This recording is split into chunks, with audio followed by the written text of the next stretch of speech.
दिल्ली में Uttar Pradesh BJP core group की आज बैठक होगी। उम्मीदवारों के नाम पर यहां बातचीत होगी और बची हुई सीटों पर उम्मीदवारों के नाम पर चर्चा होगी। 2019 की 14 हारी लोकसभा सीटों पर भी मंथन होगा और बैठक में योगी आदित्यनाथ समेत कई बड़े नेता शामिल होंगे। तो इस वक्त की बड़ी जानकारी आपको बता रहे हैं दिल्ली में किस तरह से Uttar Pradesh BJP core group की आज बैठक है।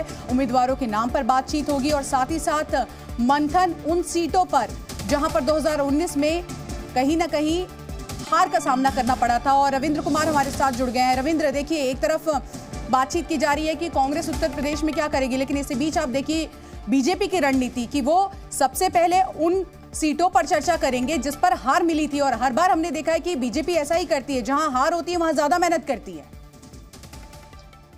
जाहिर सी बात है कि 80 में से 51 सीटों का बीजेपी ने अपना उम्मीदवार घोषित कर दिया। बाकी बची में कुछ सीटें एलाइज को दिया जाएगा। बाकी जो बचे हुए उसमें पश्चिमी यूपी का भी, हालांकि पश्चिमी यूपी में भी आरएलडी को 2 सीटें दी गई है।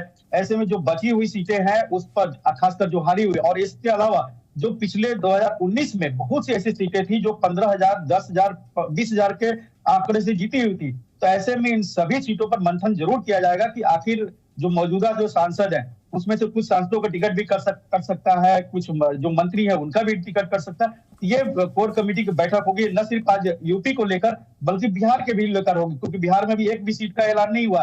आज नीतीश कुमार भी दिल्ली आने वाले गृह मंत्री अमित शाह से मुलाकात कर सकते हैं। तो यूपी और बिहार की यूपी की बची हुई सीटें और बिहार में जो गठबंधन की सारी सीटें हैं, कह सकते हैं कि 40 की 40 सीटें, इन सब पर बीजेपी की कोर कमेटी में चर्चा भी होगी। और कल हो सकता है कि इस पर सूची भी जारी हो, कल परसों तक। हालांकि प्रधानमंत्री लगातार बाहर है, अभी उनका नाइट हॉल्ट भी है, आज भी या कल भी, तो सीईसी की बैठक होना संभव नहीं है। लेकिन इस सूची जारी कर सकती है, क्योंकि बीजेपी का मानना है कि सीटों पर उम्मीदवारों की जितनी जल्दी घोषणा हो सकती है, उनको तैयारी करने का मौका मिले।